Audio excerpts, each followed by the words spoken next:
Hello guys, this is Erator Force, and today I want to give you an update on my 99 strength 7-foot center build, a build that I presented a couple of weeks ago on my channel. After receiving very positive feedback from a lot of different subscribers and people in my bubble, I decided to make the build myself. It's an alternative to the very popular 7'1" 99 O-board center build that a lot of people, especially in competitive game modes, play with. Yeah, I really like the build. I will give you an update today, clips, of course, also a couple of stats, and what I think is very overpowered on this build are the screens. So I will show you later how that was working for me the last couple of weeks, and how I think that you can benefit from making a build like this. So leave a like and subscribe if you haven't subscribed yet. And now let's have a look at the build. So here we are, that's the build. So you can see here, if you are, or if you have a lot of knowledge about center builds in general, and what you need on center builds in NBA 2K24, you will realize quickly that this build hits all the relevant thresholds. So you can see here 65 for the Dwight Howard dunk package, driving dunk, standing dunk 90 for the elite, standing contact dunks here, super high mid-range, which gives you a lot of very nice badges, decent 3-point shot, Hall of Fame break starter, 60 ball handle animations even, which gives you launches, spin backs, side spins, etc, etc. Here you have bronze anchor, you have interceptor, gold rebound chaser. You are fast, pretty fast for a center this height, and of course the strongest build in the game, which gives you here the 99 strength, gives you Hall of Fame brick wall, Hall of Fame immovable enforcer, and of course also bulldozer Hall of Fame, which I think is not that necessary, to be honest, but it's nice to have. And very high vertical, good stamina, etc, etc. So I will show you clips from different situations and in different areas today, and we're going to have a look at the screens, at the shooting. We will have a look at the finishing, of course also the defense, rebounding, and also the dribbling, which I think is super underrated here, the 60 ball handle. And we can also have a look at my city stats, as you can see here. Now wait a second, here where do we see this super nice overview? VIP stats. As you can see here, I played a lot of rec with randoms, 62 to 27, still a pretty decent, I would say, record.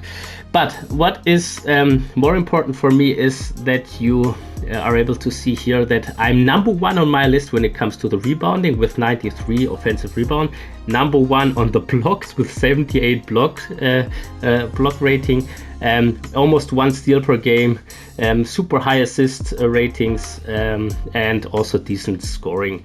I tested it in Pro Am, also 6-1 record, was also pretty nice to play with it. And what I really noticed is that I was able, really, especially in those competitive game modes or in Pro Am, that I'm able to get my point guard open against those super overpowered lockdowns with Hall of Fame pick dodger, with Hall of Fame or with gold pick dodger.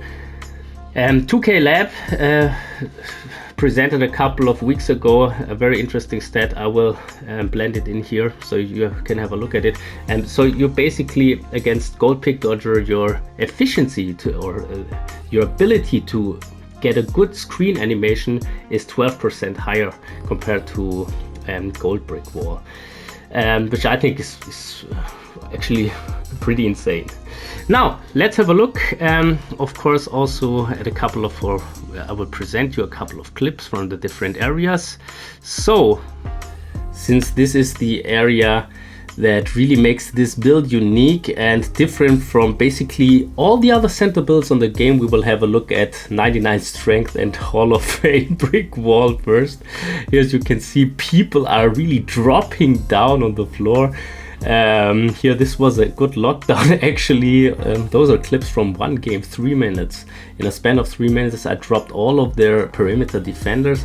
And I think if that's your main role, to get your point guard open, then Hall of Fame brick wall is really useful. Yeah, I think I value it, to be honest, I value it more than 99 offensive rebound, and there's no self-serving bias here.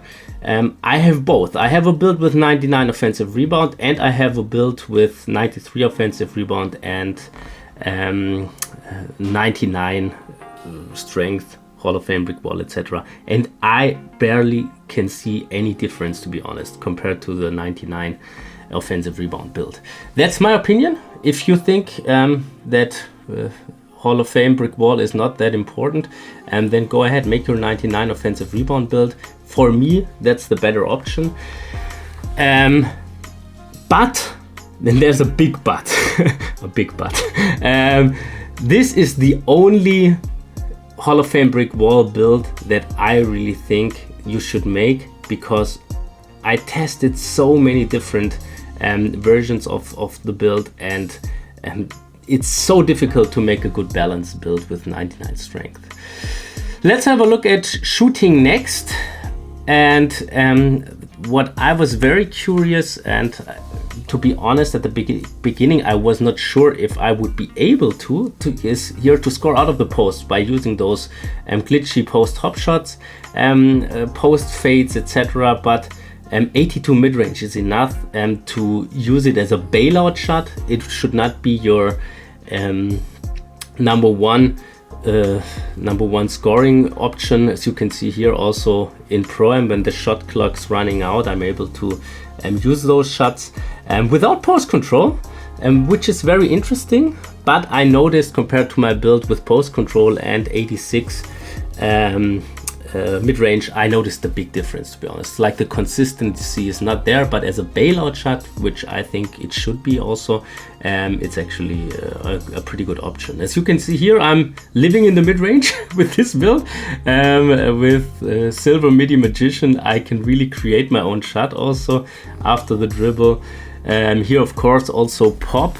I tested so many jump shots on this build, and that's one thing that I have to admit, is that compared to my look at that crazy shot, to my build with 83 point shot, I can feel a big difference. Like, there's a big jump between 74 to 80 3-point shot, but yet still this build here has other advantages, and it's like a more comp build. The other one is more fun, with higher wingspan here, this one. And I really think that you can be a very efficient popper with 74 3-point shot. You should be able to green it, to be honest. Here deadeye is working also, of course. Here another super nice screen. And of course, with the takeover Mamba take, I can break ankles here. This is the most overpowered move in the game. Like, you get an ankle breaker almost every try if you make those spin shots. I have Dirk Nowitzki animation equipped, so I think that's super overpowered. Here, faking the pass, and I'm taking the 3-pointer, which is also very nice. Of course, here he would never guard this shot. No one would expect you to take this mid-range shot. And here for the win, I'm breaking his ankles. Yeah, super nice build, super nice to create from the mid-range also, of course. And here you can see another another ankle breaker. Yeah, let's have a look at defense next.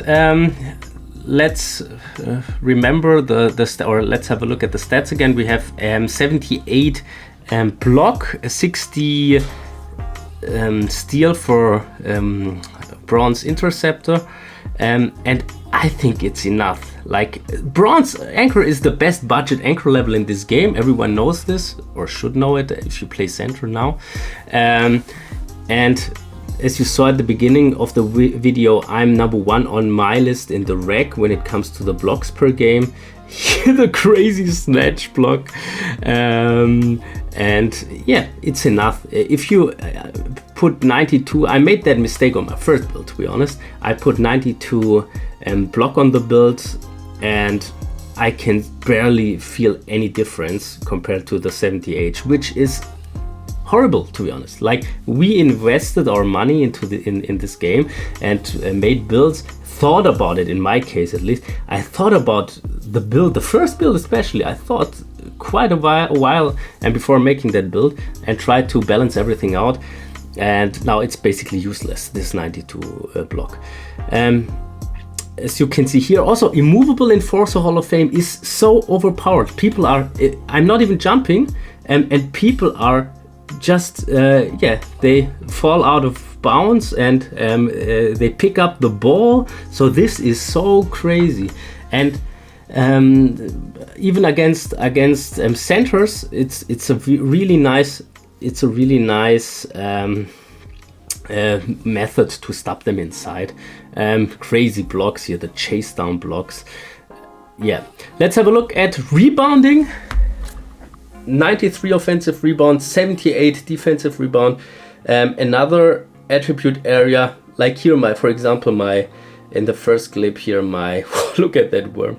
My teammate had 99 defensive rebound and takeover, and I was still able to snatch it over his head. So to be honest, the height, being 7 foot helps a lot, but of course also positioning. And I was never, not a single time, and after, I don't know, 50, 60 games on this build, I was never warmed. Of course, I never played against someone with 99 strength, but most of the centers or the power forwards I played against had 90 strength. Look at that board and the pass out back.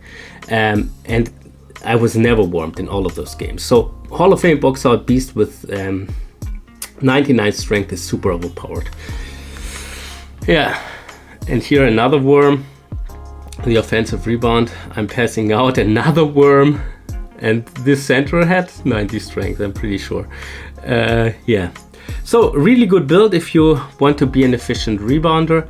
Let's have a look at finishing. Of course, we know how it goes. In this case, finishing is, you're pretty limited to those standing dunks, but here with the 99 strength, I'm able to back my opponent down. If I have the mismatch, it does look at that spin.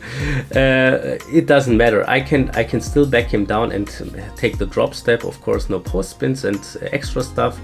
But here, those standing dunks with the standing contact meter are just insane. Or here, Hall of Fame Bulldozer. In this case, it's gold. But even if you have I have like 25 is my layup rating at this point, you are still able to finish inside effectively with the strength that you have. And what I also noticed, the last finish you just saw, it was a spin layup, is that after upgrading my driving dunk to 65, I received the bronze spin cycle, which is super underrated, I think, and very nice if you are in the lane and your opponent is on one side. You can basically spin around him. Look at that, beautiful. Like, it's just super nice, a very nice badge. I value it a lot. Of course, here also with gold, what's the name of the badge? Aerial Wizard, thank you. With gold Aerial Wizard, I'm able, of course, also to make those putback dunks or putback layups, which is very nice combined with the high offensive rebound. Yeah, here another crazy contact standing dunk animation. Yeah, just a very good build if you want to be an effective finisher inside. Now let's have a look at dribbling next. Dribbling is one area which I think is super underrated, and here the 60 ball handle gives you the possibility to use those launches, like those spin launches. Most people don't know this, and if you made your build with less than, or your center build even, with less than 60 ball handle, I think that you're missing out a lot. Like this, that's a side spin, also 60 driving, no, 60 ball handle, and of course here the crazy spin shot. Yeah, here the spin to behind the back and the misdirection move and another spin mid-range shots. That's my new favorite shot, to be honest. Here another side spin to the pass and the layup inside. So very underrated ball handle. Yeah, I hope you liked the video. Leave a like and subscribe if you haven't subscribed yet, and see you next time. Bye guys. May the force be with you.